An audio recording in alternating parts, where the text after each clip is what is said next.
When I did the introduction a few minutes ago, we talked about innovation and backpacking being the theme of the first day of the ATEC conference here in Newcastle in New South Wales. And what better point to start than with Peter Burke? He's Managing Director of Travellers Autobahn, and any Australian will have seen Peter's vehicles going around the roads of Australia. But he's also the chairman of the Backpackers Tourism Advisory Panel. So Peter, what a beautiful day in Newcastle. Yeah, beautiful, isn't it? Good morning. And I think we should all say, you know, the weather's always like this here, isn't it? It never changes. Never changes. No, I don't think I've ever seen it rain. Tongue-in-cheek comment there. We've had a lot of rain recently, but the farmers need it. But look, you're the owner of Travellers Autobahn. Tell me a bit about that business before we talk about the conference. Okay, started it in 1993. For the first 4 or 5 years, we only sold cars. Backpackers didn't rent then. They either caught a coach around Australia or they bought a car. They couldn't fly; it was too expensive. This would be buy the old combi van and yeah, off you go. Yeah, combi vans. Yeah, the hippie van. And then after a few years, we bought an old camper van, and we thought we would sell it, but it rented. And before long, I'd made enough money out of that renting that as I would have selling it. So I thought I better get a few more of those. And at the time, there wasn't really too many people renting to campers, backpackers. Now we've got about 300 rental vehicles, and we've got branches all around the country. And in conjunction with the low-cost carriers, backpackers are now flying from one place to another cheaply, which they couldn't do before. And when they get there, they need to do something. So a camper van's one of the better options. Excellent. And the business is massive into Australia, isn't it? I mean, the backpacker business, it's a very large portion of the Australian inbound business. Yeah. It is. It's the numbers are big. Whenever you go into a cafe or somewhere, you're probably going to get served by a backpacker. Their contribution to the tourism industry and the economy is I still think a little bit underrated, undervalued. I'm sure it is. Well, tell me a little bit about the Backpackers Tourism Advisory Panel, okay, and how that came about, because I know talking with you just before about government and the role of government and the role of the industry, and you had some interesting comments to make about that. All of the states in Australia have a backpacking operators association, and they work closely with their state tourism organisation, and some of them are even funded by the state tourism organisation and they operate quite well.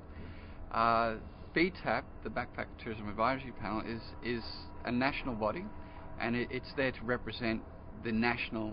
You could consider it in many respects a national backpacking operators association. However, it's not. It's a panel that sits under the auspices of ATEC, who provide a lot of great leadership and secretariat support. And originally, the money to run BTAP was provided by Tourism Australia. So Tourism Australia showed some great leadership a few years back, and in conjunction with a few of the industry leaders back then, they got a backpacker tourism advisory group together, a hand-picked group of people who had something to contribute to the industry. That's now evolved in the Backpacker Tourism Advisory Panel.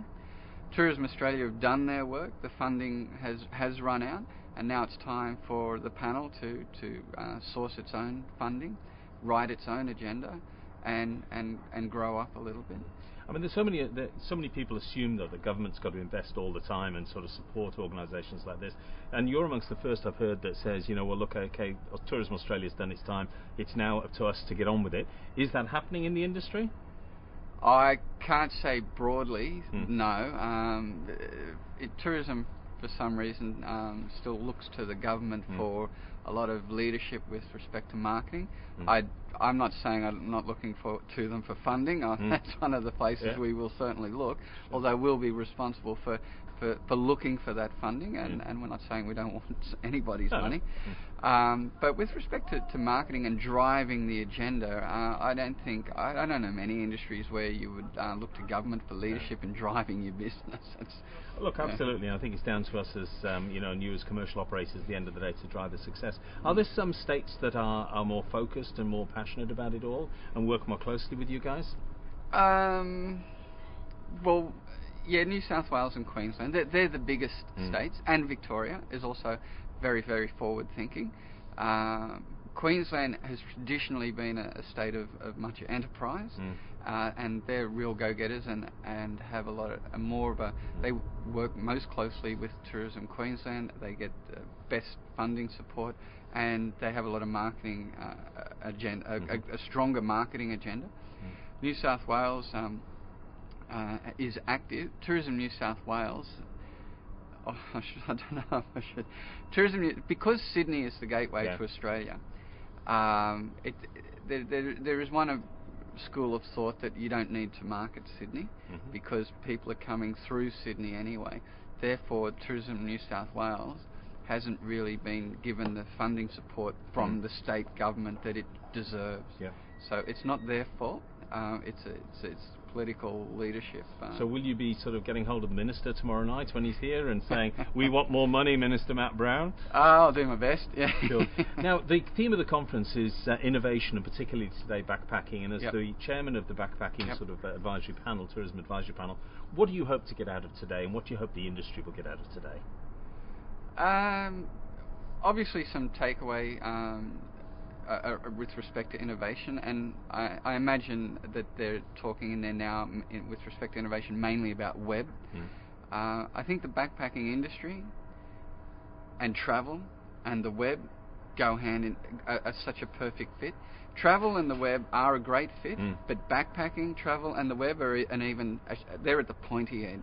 And at the top end of the tourism market, if you're going to stay in a Sheraton or a Hilton, and you need to go and look up TripAdvisor to see what your Sheraton's like, I don't know, you're missing the point a little bit. But if you're going to go and stay in a campground somewhere or a hostel, there is a diverse range of quality and standards in the backpacking industry. So using things like TripAdvisor or user-generated content to find out what that place is like it's almost essential in some places. So the sharp edge of all those things with respect to web and innovation, hopefully that's on the agenda. Well, thanks, Peter. Well, some people might call it my space. This is This Space on Travel Mole TV, reporting from Newcastle in New South Wales on a beautiful sunny day. And we're going to go back in the conference now, find out exactly what's happening in terms of innovation and technology and backpacking. So thank you, Peter, for your time, and let's have a great day. No problem. Let's do it. Thank you.